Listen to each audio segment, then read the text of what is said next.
Fala galera do auladay.com.br, tudo bom? Eu sou o professor Álvaro de Biologia, estamos aqui para continuar a zoologia, né?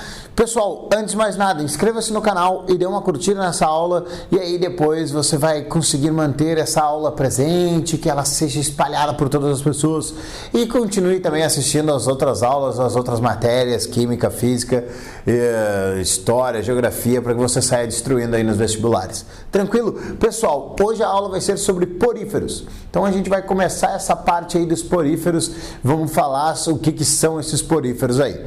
Então a gente vai estudar a zoologia, como vocês já viram lá a aula de introdução. Se você não viu, volte e assista a aula de introdução.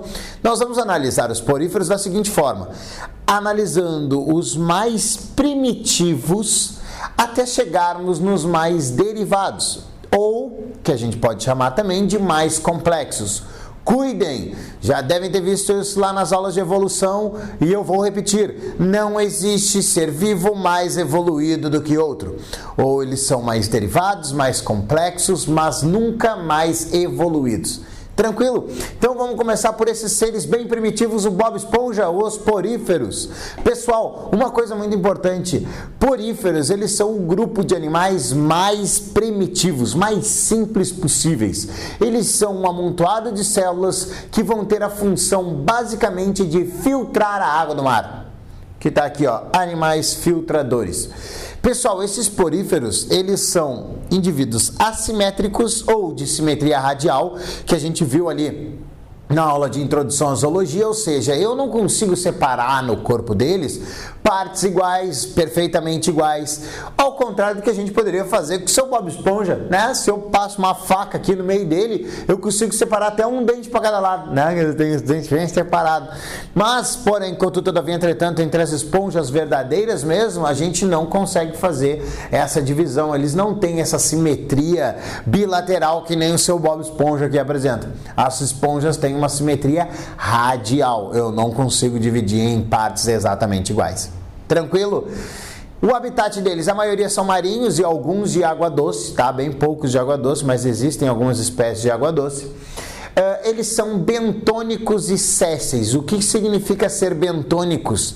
Lembra que a gente vai ter lá no mar, a gente pode separar lá no talassociclo, que a gente chama, em três partes. O plâncton, que é a parte que está boiando no mar, algas e alguns pequenos crustáceos, que a gente vai ver o que são crustáceos mais à frente.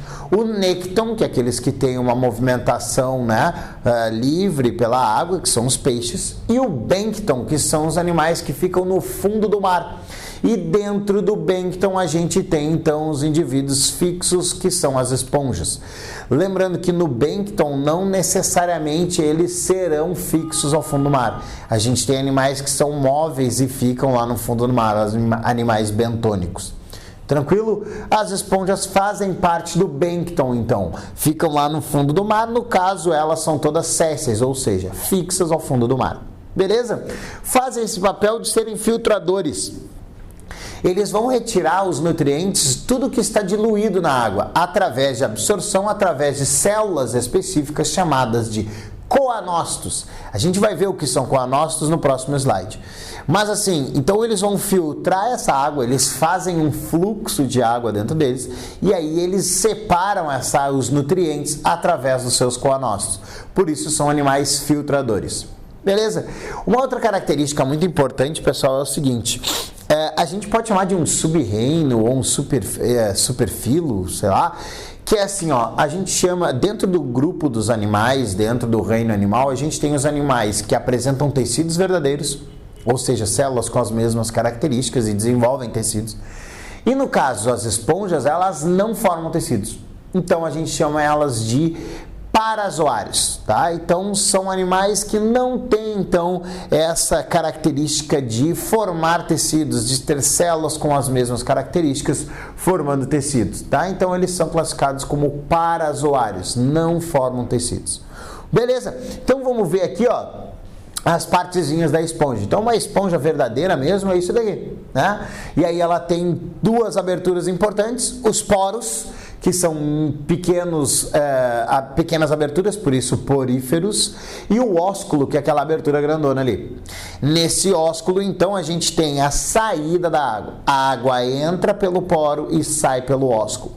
Como que essa água vai fazer esse fluxo? Através do movimento dos coanócitos, tá aqui, ó, coanócito. Esse coanócito, ele fica movimentando aquele flagelo ali, e aí ele faz esse fluxo de água, puxando a água pelo poro e saindo então pelo ósculo. E aí, quando essa água é puxada, ela também já é filtrada pelos próprios coanócitos. Então, os coanócitos têm duas funções importantes: desenvolver o fluxo de água dentro da esponja e filtração dessa água. Tranquilo? Aí nós temos outras células importantes. Pinacócitos são as células do revestimento. Estou aqui, ó, pinacócitos, células do revestimento da esponja, né? Seriam tipo células epiteliais, mas eu não chamo de epitélio porque não tem tecido. Apresentam as espículas, são células que vão armazenar sílica, cálcio, podem armazenar também algumas proteínas, daí no caso seria uma função, uma composição mais orgânica. Mas essas espículas são então estruturas que servem para dar rigidez à esponja, tá? Então a esponja não é um negócio molenguinha, não, ele é um negócio bem rígido, dependendo das substâncias que são armazenadas nessas células. Tranquilo? A gente chama então de espículas. E os amebócitos, que vão ser células que vão ter função reprodutora. Elas podem fazer a regeneração das esponjas, que daí seria uma reprodução assexuada, participar da gemulação, também sendo uma reprodução assexuada, ou formar gametas das esponjas, daí seria a reprodução sexuada.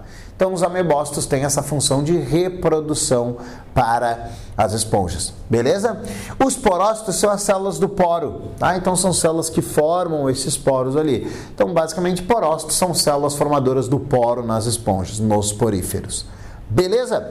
Pessoal, a reprodução, então, assexuada por brotamento, então começa a crescer uma parte na esponja e aí essa partezinha pode cair e vai formar um novo indivíduo. Brotamento. Reprodução assexuada, vai formar um clone dele, vai ser um indivíduo exatamente igual, que foi formado através de divisões celulares, no caso aqui de mitoses. Já a reprodução sexuada, a gente vai ter produção então de gametas. O amebócito vai formar gametas flagelados, que seriam gametas masculinos, e os amebócitos podem formar células imóveis, que seria tipo o óvulo gameta feminino. Esse gameta masculino na água, ele cai, ele vai nadando até a esponja com o amebócito feminino, ou com o gameta feminino, e aí ocorre a fecundação dentro da esponjinha ali. Depois que essa fecundação foi feita, forma-se uma larva chamada de anfiblástula. Logo, a gente diz que a reprodução nos poríferos, a reprodução sexuada, ela é uma reprodução indireta, ou seja, ela tem uma fase larval, ela forma uma fase larval. Beleza? Chamada de anfiblástula, beleza? Então a fase larval está aqui, mas está pequenininha aí, qualquer coisa vai dar uma aumentada. A larva, então, chamada de anfiblástula. Essa larva sai ali da esponjinha, vai parar em algum lugar, vai conseguir nutrientes, vai crescer, se desenvolver e formar uma nova esponja. Tranquilo? Então, essas daí são as formas reprodutoras das esponjas. Ou reprodução assexuada por brotamento, ou sexuada e aí com desenvolvimento indireto. Formação de uma larva chamada anfiblástula. Tranquilo, meus queridos? Então, essa partezinha aí dos poríferos, o grupo mais primitivo, o filo mais primitivo dentro dos animais, dentro do reino animal. E aí, na próxima aula, a gente volta com os quinidários. Foi uma alegria imensa, uma satisfação medonha, uma hemorragia de prazer. Até a próxima aula. Tchau, tchau!